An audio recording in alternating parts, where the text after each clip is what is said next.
ونشهد أن سيدنا وسندنا وحبيبنا ونبينا ومولانا ومولانا وملجانا محمدا عبده ورسوله أرسله بالحق بشيرا ونذيرا وداعيا إلى الله بإذنه وسراجا منيرا صلى الله عليه وعلى آله وأصحابه وأزواجه وأهل بيته وبارك وسلم تسليما كثيرا كثيرا. أما بعد فأعوذ بالله من الشيطان الرجيم. بسم الله الرحمن الرحيم. لقد كان لكم في رسول الله أسوة حسنة. صدق الله العظيم وبلغنا رسوله النبي الكريم ونحن على ذلك من الشاهدين والشاكرين والحمد لله رب العالمين.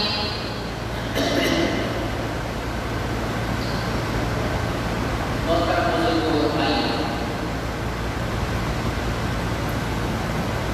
نبی پاک صلی اللہ علیہ وسلم کے فیض کا آواز کریں.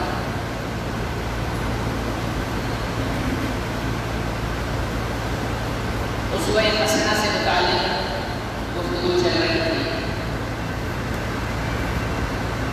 گزشتہ جمعے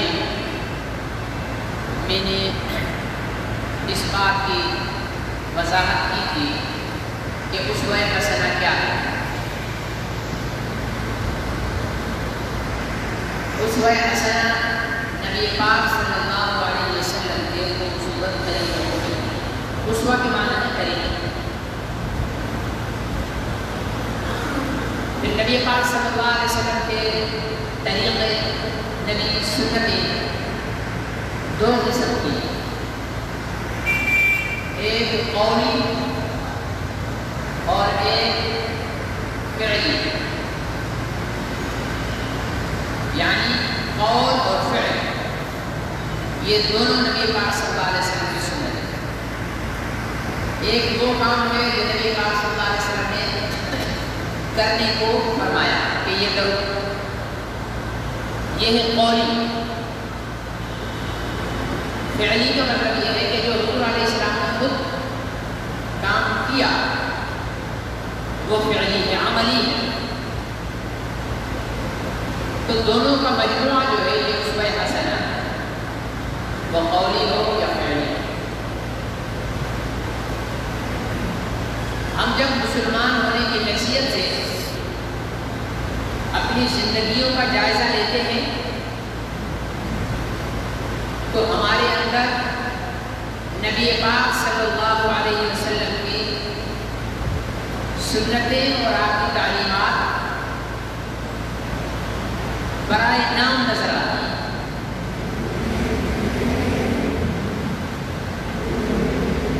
ہماری انفرادی اور اجتماعی زندگی نبی پاک صلی اللہ علیہ وسلم کی سنتوں کی روشنی میں نہیں گزرتی. اپنی من چاہی زندگی ہم گزارتے ہیں، اپنی مرضی کے کام کرتے ہیں. کہیں پر معاشرے کے دباؤ میں ہوتے ہیں، کہیں پر معاش کے دباؤ میں ہوتے ہیں، کہیں پر دوستوں کے دباؤ میں ہوتے ہیں، اور کہیں پر خاندان اور قبیلے اور برادری کے دباؤ میں ہوتے ہیں.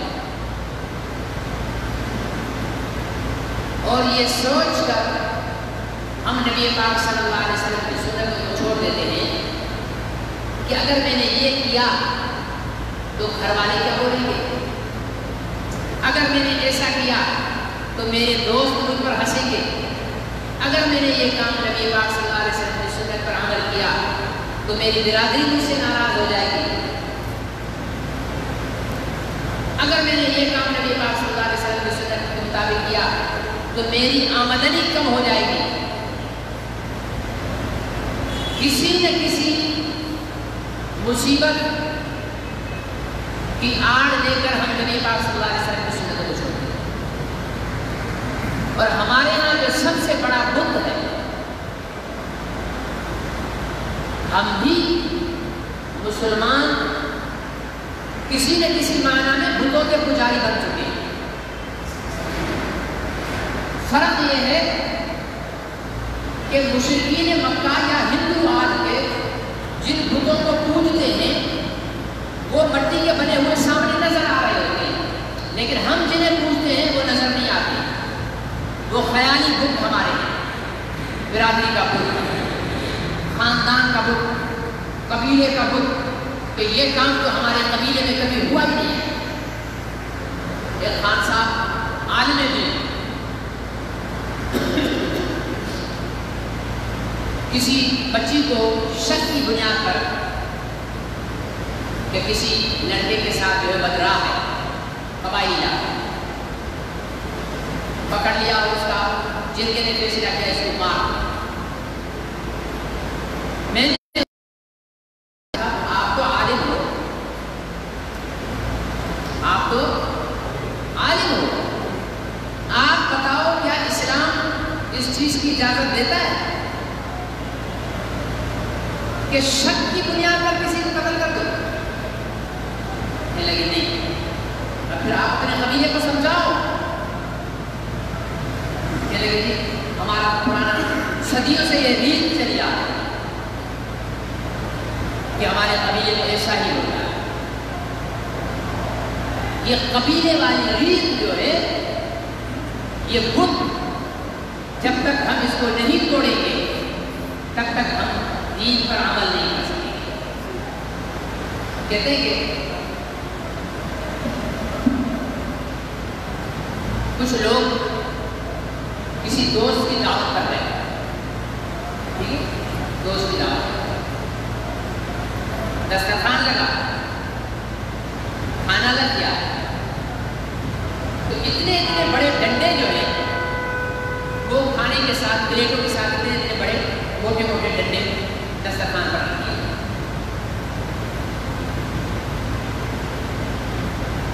اب جو مہمان آئے ہوئے تھے انہوں نے ڈنڈے دیکھ کر وہ بیچارے ڈر گئے۔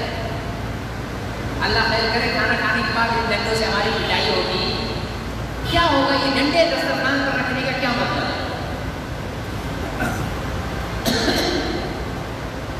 خیر سے ان لوگوں نے ڈر ڈر کے کھانا کھایا۔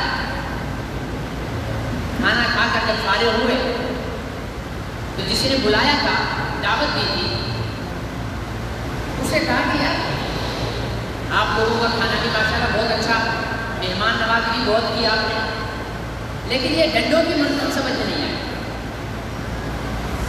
یہ ڈنڈوں کی منطق سمجھ نہیں آئی، یہ ڈنڈے کیوں رکھے ہوئے ہیں؟ اس نے کہا یار یہ ہماری خاندانی روایت ہے، ہمارے قبیلے کی روایت ہے، بڑوں سے ایسا ہوتا ہے۔ کس سے معلوم ہوگا؟ کہ ابا جی سے پوچھتے ہیں۔ ان کے پاس گئے تو انہوں نے کہا کہ یہ ہماری پرانی روایت ہے، بھائی کسی اور کے پاس جاؤ۔ ڈھونڈتے ڈھونڈتے قبیلے کے جو سب سے بڑے بزرگ تھے ان کے پاس پہنچا، 100 سال گزر۔ کہا بابا جی دسترخوان پر ڈنڈے کیوں رکھے ہوئے؟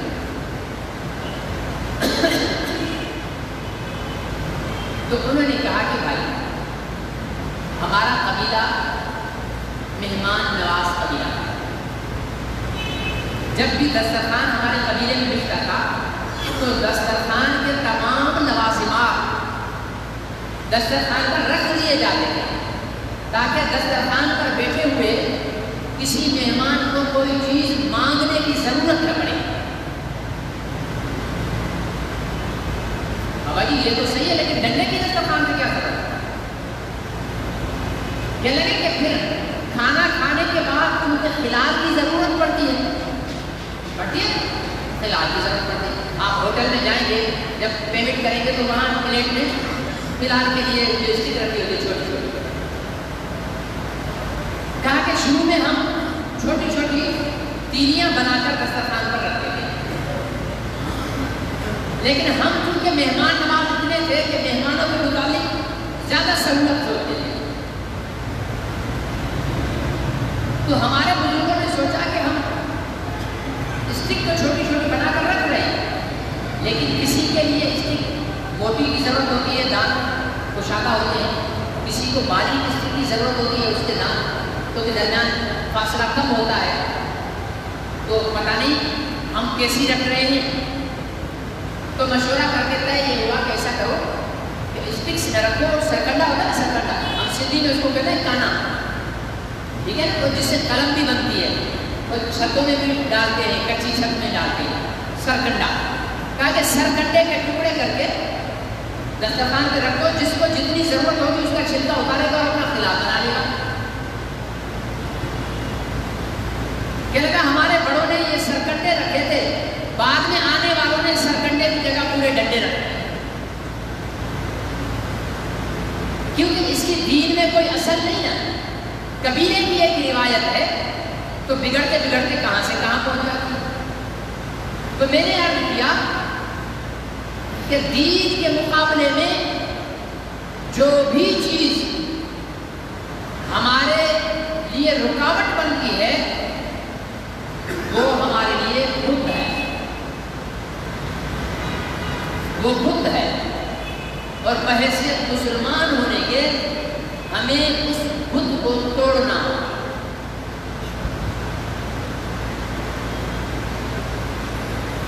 میں نے جیسے گزشتہ دنوں کہا جمعے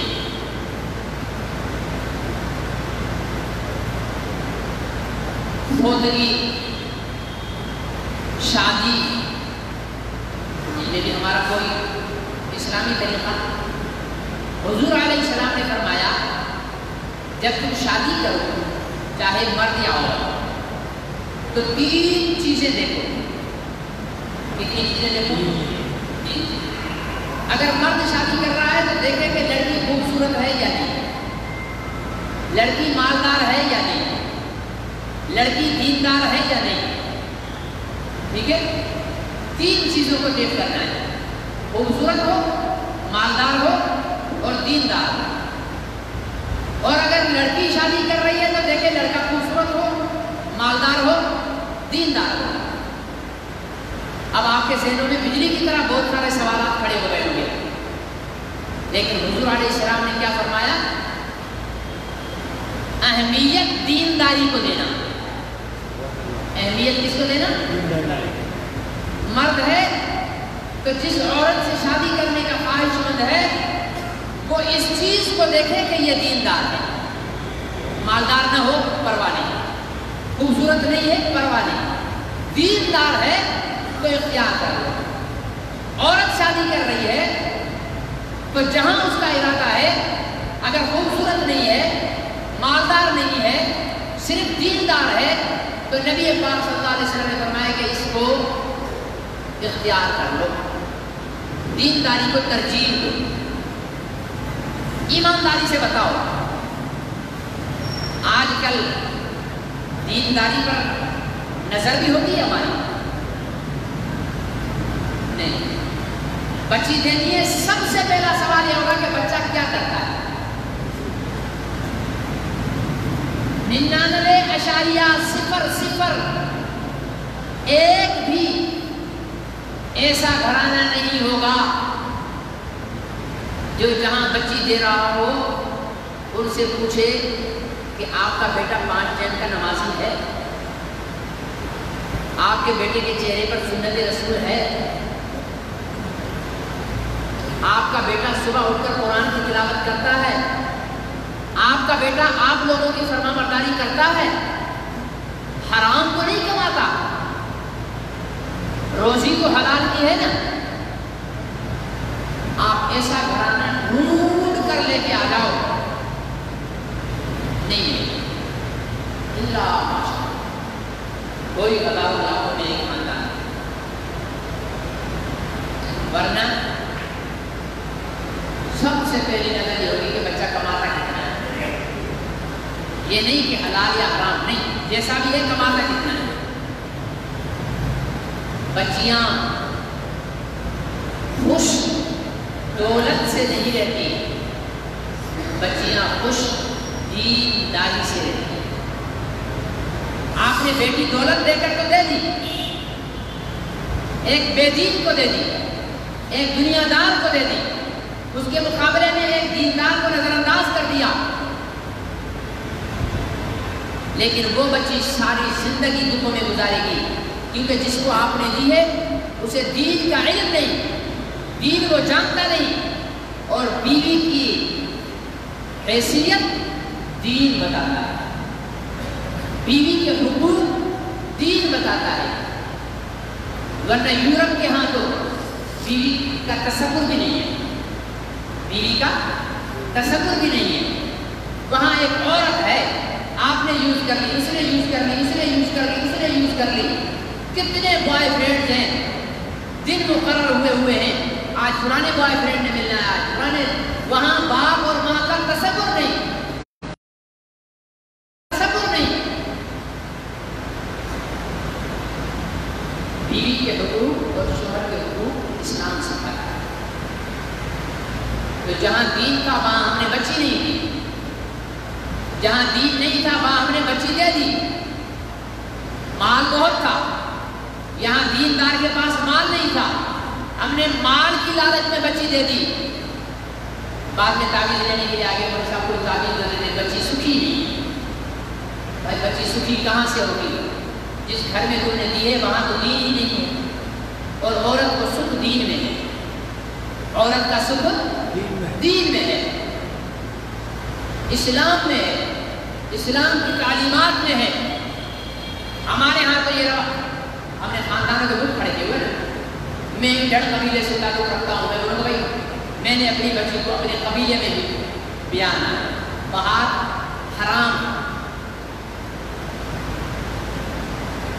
میں تو ایسے بھی سنے تو اگر میں کسی جو ہے وہ اپنے قبیلے کے کتے سے بھی شادی کرا دوں گا، لیکن باہر کے قبیلے سے اپنی بچی کی شادی نہیں کراؤں گا، ایسے بھی لوگ بولتے ہیں، کتے کو دے دیں گے لیکن دوسرے خاندان کے، دوسری برادری کے انسان کو دینے کے لیے تیار نہیں۔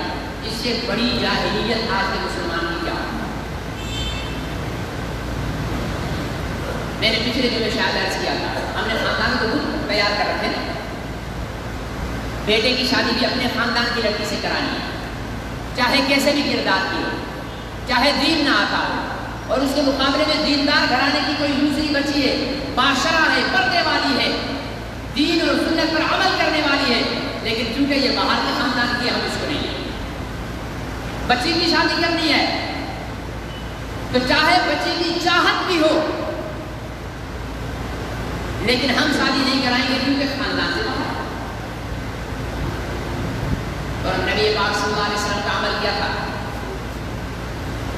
حضور علیہ السلام کی دو بیٹیاں حضرت عثمان رضی اللہ تعالیٰ عنہ کے گھر میں آئیں، ٹھیک ہے، ایک بیٹی کا نکاح کیا، وہ انتقال کر گئی تو دوسری بیٹی کا نکاح کیا، جب وہ بھی انتقال کر گئی تو حضور علیہ السلام نے فرمایا میری اور بیٹیاں ہوتی تو میں بھی وہ بھی تمہیں تمہارے نکاح میں دیتا۔ حضرت عثمان رضی اللہ تعالیٰ عنہ حضور علیہ السلام کے خاندان کے تھے، آپ کے قبیلے کے تھے، حضور علیہ السلام نے اپنی بیٹیاں دوسری برادری میں دے کر امت کو یہ تعلیم دی ہے کہ حیا کو دیکھو، دین کو دیکھو، اسلام کو دیکھو، ذات پات کو مت دیکھو۔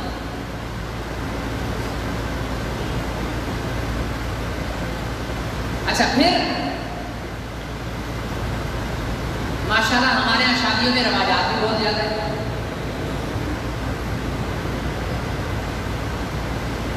اپنی ذات کی، اپنی حیثیت کو دنیا کے سامنے دکھانا ہے کہ جناب والا کے پاس پیسہ۔ میں نے ایک خبر پڑھی کہ پنجاب کے کسی علاقے میں چودھری صاحب نے اپنے بیٹے کی شادی کی، پیسوں کی جگہ موبائل لٹایا، پہلے نمبر کا دکھا تھا، وہ گرے سے گرا موبائل بھی 2000-2500 کا تو ہوگا نا، کتنے موبائل اس نے لٹائے ہوں گے، اگر ان موبائلوں کی قیمت سے اپنے ہی محلے کی غریب بچیوں کی شادی کرا دے گا تو کتنی دعائیں ہیں.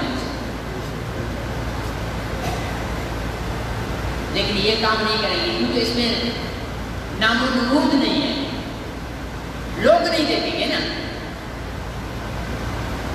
اور ایک بیوقوف اور احمق نے اپنی پوری بارات جہاز میں لے کر گیا صرف نام و نمود کے لیے. واہ واہ واہ واہ, ایک پوری بارات جہاز میں جا رہی, جہاز بک کیا گیا. آپ سوچیں حضور علیہ الصلوۃ والسلام کی بیٹی سے بڑھ کر دنیا کی کوئی بیٹی ہو سکتی ہے؟ عزت میں, شان میں, مقام میں. اور حضور علیہ الصلوۃ والسلام حضرت فاطمہ الزہرا رضی اللہ تعالیٰ عنہ, بی بی ام کلثوم اور رقیہ اور زینب رضوان اللہ تعالیٰ علیہن کے والد سے بڑھ کر دنیا کا کوئی باپ ہو سکتا ہے؟ دنیا کا کوئی باپ اپنی بیٹی سے اتنی محبت کرتا ہوگا جتنی محمد عربی صلی اللہ علیہ وسلم اپنی بیٹیوں سے محبت کرتے تھے. حضور علیہ السلام نے اپنی بیٹیوں کی شادیاں دھوم دھام سے کیوں نہیں کی؟ آپ کہیں گے کہ ان کے پاس تو وسائل ہی نہیں تھے. رب محبت کی قسم ان کے پاس اتنے وسائل تھے کہ پوری روئے زمین کی پراپرٹی کے خرید لیں تو ان کی دولت کم نہیں ہو سکتی. وہ اتنے مالدار. حضور علیہ السلام نے, حضور اللہ تعالیٰ نے نبی پاک صلی اللہ علیہ وسلم کو آفر کی. جیسے میں آپ میں سے کسی کو بھائی 1 لاکھ کا چیک لو گے, ٹھیک ہے نا, چلو آپ نہیں, آپ مجھے بولو گے تو بولے صاحب 1 لاکھ کا چیک لو گے تو میں تو دونوں ہاتھ آگے پھیلا دوں گا کہ بھائی 1 لاکھ کا چیک آ رہا دے دو. اس کو کہتے ہیں آفر کرنا, پیشکش. حضور علیہ السلام کو اللہ تعالیٰ نے پیشکش کی تھی. کیا فرمایا کہ میرے محبوب اگر آپ چاہیں تو میں احد پہاڑ کو سونا بنا دوں. اس کو جس کا طول ایسے لمبائی احد پہاڑ کی 7 میل ہے.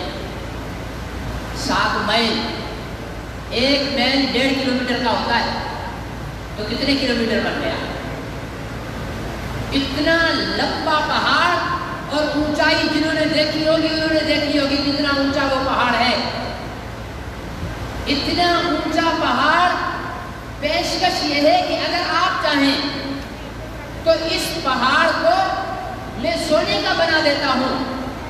سوال یہ پیدا ہوتا ہے کہ یا اللہ سونے کا بنا دو گے تو اس پہاڑ کو ضرورت پڑے گی مکے میں تو یہ ہوگا مدینے میں, پھر سونا اٹھانے کے لیے مدینے آنا پڑے. اللہ تعالیٰ نے فرمایا صرف سونے کا پہاڑ نہیں بناؤں گا بلکہ اس پہاڑ کو حکم دوں گا کہ جہاں میرا محبوب جائے پیچھے پیچھے تو بھی جا. چلتا پھرتا خزانہ, چلتا ہوا خزانہ. اب آپ بتاؤ جس کے پاس احد پہاڑ سونے کی پیشکش موجود ہو, اگر وہ چاہتے تو اپنی بیٹی کے لیے اللہ سے یہ بھی کہہ سکتے تھے کہ میری بیٹی کی بارات ہے, آئیے اللہ جنت کا کوئی گھوڑا بھیجیں, اس پر علی بیٹھے اور میری بیٹی بیٹھے, اور اس گھوڑے کے آگے جبرائیل ہو اور فرشتے ہو. میری بیٹی کی شادی اتنی دھوم دھام سے ہو کہ قیامت تک آنے والا کوئی انسان بھی اپنی بیٹی کی شادی اتنی دھوم دھام سے نہ کر سکے. اگر چاہتے تو ایسا نہیں ہو سکتا تھا, لیکن پھر کیوں نہیں کیا؟ کیوں نہیں کیا؟ بیٹی نے عرض کی کہ ابا چکی چلا چلا کر ہاتھوں میں چھالے پڑ گئے ہیں. ہماری تو بیٹیاں آتی ہیں, بچی گھر پہ کھانا نہیں ملتا, آنکھوں کے نیچے ہلکے آ گئے, تجھے سسرال ظلم کرتا ہے تیرے اوپر.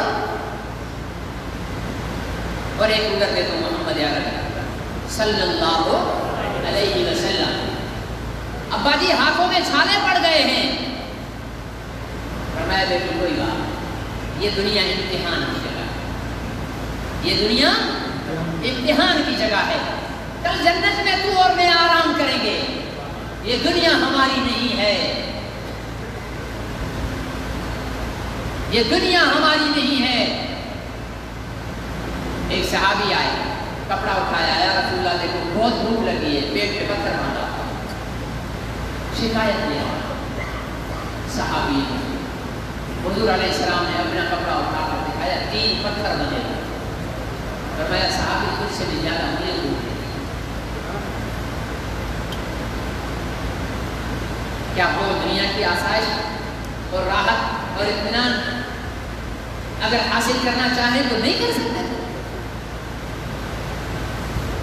ہم کس دھن میں لگ گئے ہیں، ہم کس کتی دنیا کے پیچھے بھاگ رہے ہیں، ہم نے دنیا کو کمانے میں حلال اور حرام کی تمیز کو چھوڑ دیا ہے، ہم نے کہ اللہ کی رضا اور ناراضگی کو بھلا دیا ہے، ہم ایک قدم اٹھاتے ہوئے بھی نہیں سوچتے کہ یہ قدم میرے رب کی رضا کی طرف جا رہا ہے یا ناراضگی کی طرف جا رہا ہے۔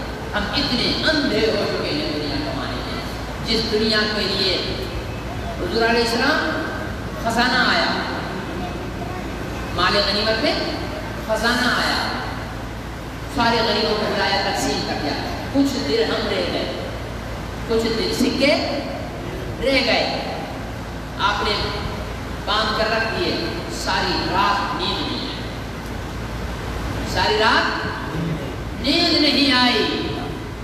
حضرت عائشہ نے عرض کیا میرے آقا ساری رات آپ نہیں سوئے؟ فرمایا کیسے سو جاتا، یہ دنیا میرے پاس موجود ہے اور میں سو جاؤں، مجھے نیند نہیں آ رہی تھی کہ میری موت آ جائے اور میرے پاس دنیا ہو، میں اللہ کو کیا بول دکھاؤں گا۔ آج اس دنیا کے چکر میں ہم نے اپنے نبی پاک صلی اللہ علیہ وسلم کے طریقوں کو بھلا دیا۔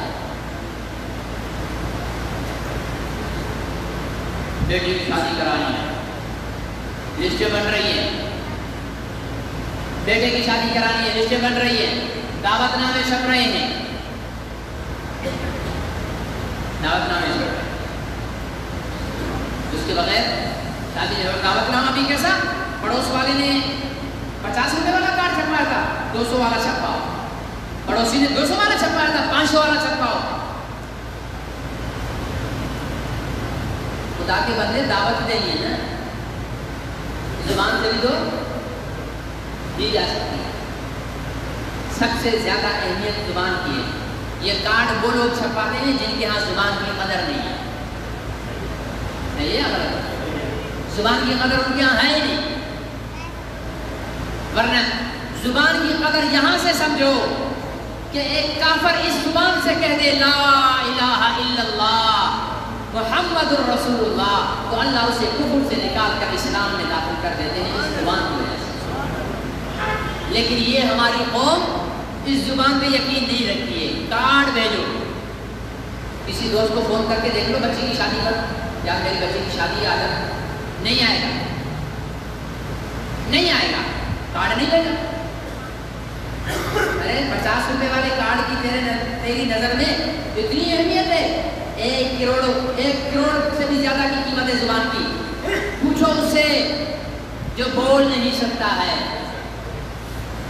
پوچھو اس مالدار سے جو بول نہیں سکتا کہ میاں تو بولنے کے لیے، بولنے کی صلاحیت حاصل کرنے کے لیے کتنے خرچ کر سکتا ہے؟ وہ بولے گا مجھ سے اربوں روپے لے لو، لیکن مجھے قوت گویا ہے، ہمارے پاس تو ہے نا، تو ہمیں قدر نہیں ہے۔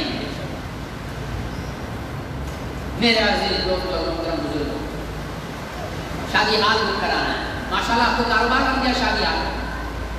ہم نے تو پہلے کبھی بھی نہیں سنے تھے کہ شادی حال بھی ہوتے، گھر ہی میں آتے تھے، مہمان آتے تھے۔ اب ہماری محبتیں اتنی کمزور پڑ گئی ہیں کہ مہمانوں کو گھر میں آنے ہی نہیں دیتے، باہر سے آؤ وہیں سے دفع ہو جاؤ، گھر میں آنے کی ضرورت نہیں ہے تمہاری۔ میں تو بھائی یہ کہوں گا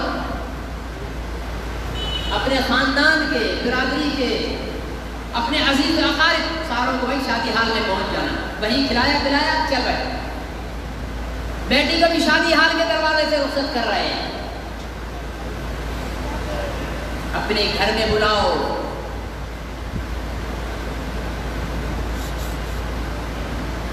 اور نکاح بھی شادی حال میں ہوگا۔ جانتے ہو نبی پاک صلی اللہ علیہ وسلم نے فرمایا سب سے بابرکت نکاح وہ ہے جو مسجد میں، کہاں ہو؟ مسجد۔ ہمارے یہاں کتنے نکاح مسجد میں ہوتے ہیں؟ کوئی ایک آدمی اس کو بھی برادری تانے دے دے کے اس کی ایسی کی تیسی کر دے گی بیچارے کی، پیسے نہیں تھے، بھوکا تھا، کنجوس ہو گیا، پیسے بچا لیے، مسجد میں نکاح کرنے کی کیا ضرورت تھی؟ مولوی شادی حال میں نہیں آ سکتا تھا کیا؟ مولوی بھی شادی حال میں آ جائے گا، پیر بھی شادی حال میں آ جائے گا، مرشد بھی شادی حال میں آ جائے گا، لیکن وہ برکت تیری شادی حال میں نہیں آئے گی جو اللہ کے نبی نے مسجد میں بتائی ہے، وہ نہیں ملے گی تجھے۔ اور فرمایا برکت والی شادی وہ ہے جو کم خرچ، کیا ہو؟ کم خرچ۔ ایک صحابی حضور علیہ السلام نے ان کے ہاتھ پہ زعفران کا رنگ دیکھا، آپ نے فرمایا میرے صحابی رنگ لگایا ہوا خیر کر، یا رسول اللہ رات ہی شادی ہوئی ہے میری۔ وہ صحابی بھی مدینے میں رہتا ہے، کہاں رہتا ہے؟ اور پیغمبر بھی مدینے میں رہتے ہیں۔ شادی کب ہوئی ہے؟ رات کو ہوئی ہے، اور حضور علیہ السلام نے دیکھا، صحابی نے کہا یا رسول اللہ رات ہی میری شادی ہوئی ہے۔ غور سے بات کرو، دھیان طرف بات، نبی پاک صلی اللہ علیہ وسلم نے یہ نہیں فرمایا اچھا تو نے مجھے دعوت ہی نہیں دی؟ کہہ سکتے تھے نا میں تیرا نبی ہوں، مجھے بھی دعوت نہیں دی۔ کیا فرمایا؟ اللہ برکت دے۔ کیا فرمایا؟ اللہ برکت دے۔ شکایت نہیں کی کہ دعوت کیوں نہیں۔ اس سے کیا پتا چلا کہ ہر جان پہچان والے کو، ہر رشتہ دار کو، ہر دوست کو شادی کی دعوت دینا بھی اسلام کی تعلیم نہیں ہے۔ آیا سمجھ؟ یہ اسلام کی تعلیم نہیں ہے، بس مخصوص احباب ہیں۔ مزے کی بات، حضور علیہ السلام کی شادی بتاتا ہے، اللہ اکبر، سبحان اللہ، پیغمبر کی شادی، ہاں دنیا کے سب سے بڑے دلہے کی شادی، ہاں لشکر 1400 کا جنگ سے واپس ہوا، اس وقت جہاد میں جو عورتیں اور مرد گرفتار ہوتے تھے تو انہیں غلام بنا دیا تھا۔ ایک خاتون حضور علیہ السلام کے حصے میں آئی، حضور علیہ السلام کے حصے میں آئی، کنیز بن گئی، آپ نے انہیں آزاد کر کے نکاح کا پیغام دے دیا، انہوں نے قبول فرما لیا اور حضور علیہ السلام کا نکاح ہو گیا۔ کہاں؟ راستے میں۔ کہاں؟ راستے میں۔ گھر نہیں بنایا، رنگ نہیں کروایا، راستے میں نکاح ہوا۔ جہاد سے واپس آ رہے ہیں، ایک جگہ خیمے پڑے ہوئے، نکاح ہو گیا، شادی ہو گئی۔ صبح کو حضور علیہ السلام نے اپنے حضرت انس رضی اللہ تعالیٰ عنہ یا حضرت بلال، ان میں سے کسی سے کہا کہ ابو بکر کے پاس جاؤ، پوچھو کیا ہے کھانے کو کیا ہے۔ عمر کے پاس بھی جانا، عثمان کے پاس بھی جانا، فلانے کے پاس بھی جانا۔ کسی نے زیتون کا تیل بھیجا، کسی نے کھجور بھیجی، کسی نے ستو بھیجی۔ آپ کے پاس ایک چمڑے کا دسترخوان تھا، اسے بچھایا، اس کے اوپر یہ ساری چیزیں ملائیں، اپنے ہاتھ سے ان کو مکس کیا۔ کون مکس کر رہے ہیں؟ دو جہاں کا تاجدار، تو سبحان اللہ، دو جہاں کا تاجدار مکس کر رہے ہیں۔ پھر فرمایا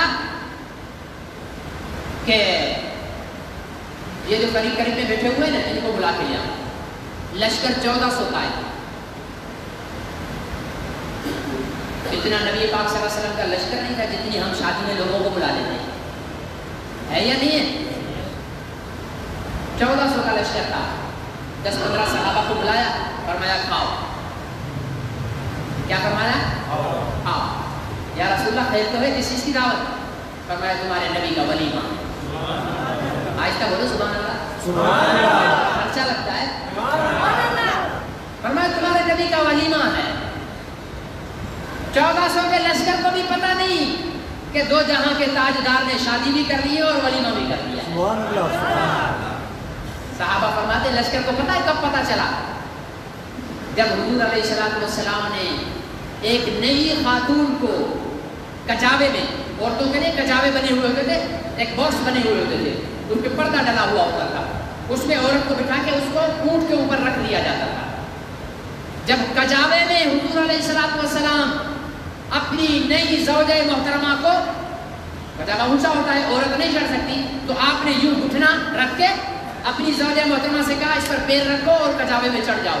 جب نئی خاتون کو حضور علیہ السلام کے گھٹنے پر پیر رکھ کر چڑھتے دیکھا تو صحابہ نے کہا دو جہاں کے تاجدار نے شادی کی ہے۔ سبحان اللہ۔ ارے کیوں اپنی پیسے کو، اپنی ملکیت کو، اپنے مال کو چند دنوں کے مالداروں تمہیں پتہ نہیں غریب بوڑھا تمہاری وجہ سے قرضے لے کر اپنی بچیوں کو روانہ کرتا ہے، ساری زندگی سود چکاتا ہے، اس کے ذمہ دار تم ہو کیونکہ تم نے یہ ماحول کھڑا کیا ہے۔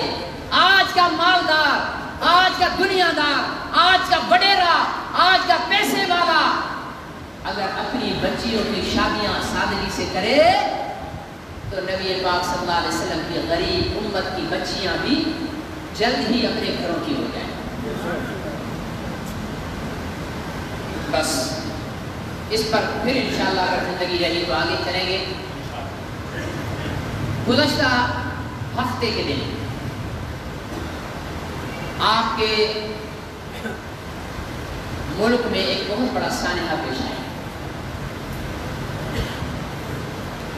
شیخ الحدیث حضرت مولانا ڈاکٹر محمد عادل خان صاحب کو جامعہ دارالعلوم کراچی سے جاتے ہوئے اپنے گھر کی طرف گولیوں کا نشانہ بنایا اور انہیں شہید کر دیا۔ علماء کرام نے حکومت کو 48 گھنٹے کا الٹیمیٹم دیا تھا کہ انہیں گرفتار کر لو ورنہ ہم احتجاج کریں گے۔ حکومت نے کوئی نوٹس نہیں دیا۔ آج جمعے کے دن علماء کرام نے ہڑتال کی اپیل کی ہے اور انشاءاللہ ابھی جمعے کی نماز کے بعد باہر سے ریلی نکلے گی، یہاں سے ہم سب چلیں گے پریس کلب کی طرف، دیگر مساجد کے علماء کرام بھی آئیں گے۔ ہم نے علماء کے حق میں اپنا احتجاج ریکارڈ کرانا ہے اور جنہوں نے نہیں کرانا ہے آئندہ کے لیے وہ علماء سے نکاح نہ پڑھوائیں، ٹھیک ہے نا؟ جو اس احتجاج میں شامل نہیں ہونا چاہتا وہ آئندہ اپنا جنازہ کسی ڈاکٹر سے پڑھوا لیا کریں، ٹھیک ہے؟ سیدھی سیدھی بات ہے۔ آپ کا جنازہ عالم پڑھے، آپ کا نکاح عالم پڑھے، آپ کے بچے کے کان میں اذان عالم دے، آپ کے لیے قرآن پڑھ پڑھ کر بخشے عالم، لیکن جب اس عالم پر مشکل وقت آئے ہم چپ کر کے بیٹھے تو ہم سے زیادہ خود غرض انسان کوئی نہیں۔ یہ میں اس لیے نہیں بول رہا ہوں کہ آپ احتجاج کرو گے تو قتل رک جائے گا، یہ صرف غیر کو پیغام دینا ہے کہ پاکستان کی قوم علماء کے ساتھ کھڑی ہے۔ ہم موت سے نہیں ڈرتے، واللہ العظیم ہم موت سے نہیں ڈرتے۔ میں ان طاقتوں کو واضح طور پر بتانا چاہتا ہوں جو رات میری قبر میں لکھی ہے اس سے پہلے تم پوری دنیا کو بھی جمع کر دو، مجھے مار نہیں سکتے ہو، اور جو رات میری زمین پر لکھی ہے کچھ بھی ہو جائے تم مجھے کچھ نہیں کر سکتے۔ موت کا وقت مقرر، ٹھیک ہے نا؟ یہ قوتیں یہ مت سمجھے کہ ہم ڈر گئے، ہم مر گئے۔ عادل خان کو شہید کیا تم نے، یوسف لدھیانوی کو شہید کیا تم نے، مفتی نظام الدین شامزئی کو شہید کیا تم نے، حق نواز جھگوی کو شہید کیا تم نے، ایثار القاسمی کو شہید کیا تم نے، ضیاء الرحمان فاروقی کو شہید کیا تم نے، استاد عتیق الرحمان کو شہید کیا تم نے، مولانا اسلم شیخ عبوری کو شہید کیا تم نے، مولانا سمیع الحق کو شہید کیا تم نے، مولانا حسن جان کو شہید کیا۔ ایک لمبی لسٹ ہے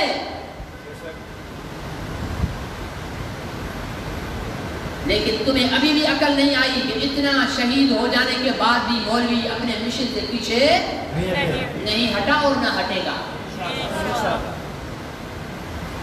میں ایک انتہائی کم درجے کا باقی علماء تو مجھ سے بہت اعلیٰ ایمان والے ہیں, وہ تقوی میں بھی مجھ سے اعلیٰ ہیں, معیشت میں بھی مجھ سے اعلیٰ ہیں. میں ایک کم درجے کا مولوی اپنی بات بتا رہا ہوں.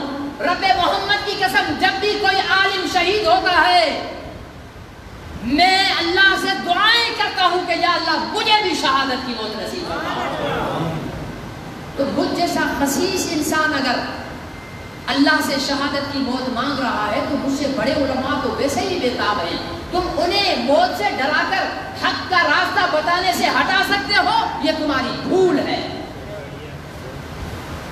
اگر تم سمجھ رہے ہو کہ ڈاکٹر عادل کو راستے سے ہٹا کر عظمت صحابہ کا نعرہ رک جائے گا, اگر تم سمجھتے ہو ڈاکٹر عادل کو ہٹا کر یوسف لدھیانوی کو ہٹا کر تحفظ ناموس رسالت کا نعرہ مٹ جائے گا, اگر تم سمجھتے ہو کہ مولویوں کو راستے سے ہٹا کر کالے کتوں کو سرے بازار بھونکنے کی اجازت دے دی جائے گی, یاد رکھو مولوی مٹ سکتا ہے لیکن کسی بدماش کو نہ ناموس رسالت پر بھونکنے دے گا نہ ناموس صحابہ پر بھونکنے دے گا انشاءاللہ. اور یہ تو ہمارے لیے سعادت ہے. مرتا تو ڈاکو بھی ہے پولیس مقابلے میں ڈاکہ ڈال کر, ہاں مرتا تو ایڑی رگڑ کر کینسر کا مریض بھی ہے, مرتا ہیپاٹائٹس کا مریض بھی ہے. جب اس کے پھیپھڑے گردے ختم ہو جاتے ہیں صرف سانس چل رہی ہوتی ہے, ارے میرے سامنے ایک ہیپاٹائٹس کی موت ہو, ایک اٹیک کی موت ہو, ایک ایکسیڈنٹ کی موت ہو, ایک چورے اور ڈاکے کی موت ہو, تو میں اس موت کو کیوں قبول کروں گا؟ میں تو وہ موت سینے سے لگاؤں گا جس موت پر فرشتے بھی رشک کرتے ہو. میں تو اس موت کو گلے لگاؤں گا جس موت پر میرا رب بھی فخر کرے کہ اے فرشتوں دیکھو میرے دین کے تحفظ کے لیے اس انسان نے اپنی جان قربان کی ہے. تو ہم اس موت پر فخر کیوں نہ کریں؟ ہم وہ موت اپنے رب سے کیوں نہ مانگے؟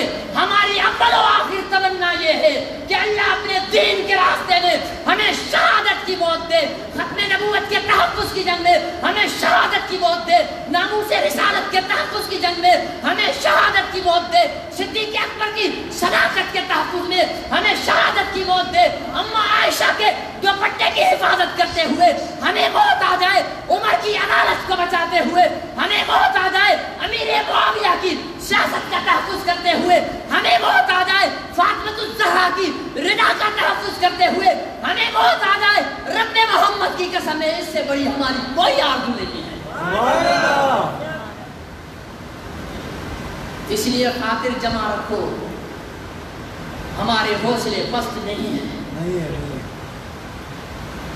ایک ڈاکٹر عادل کو ہٹاؤ گے پیچھے 20 اور کھڑے ہوں گے, ایک لدھیانوی کو ہٹاؤ گے پیچھے 20 اور کھڑے ہوں گے, ایک شامزئی کو ہٹاؤ گے اور کھڑے ہوں گے, ایک مولانا عبداللہ لال مسجد والے کو ہٹاؤ گے پیچھے اور لشکر کھڑا ہوگا, حسن جان کو ہٹاؤ گے پیچھے اور لشکر کھڑا ہوگا.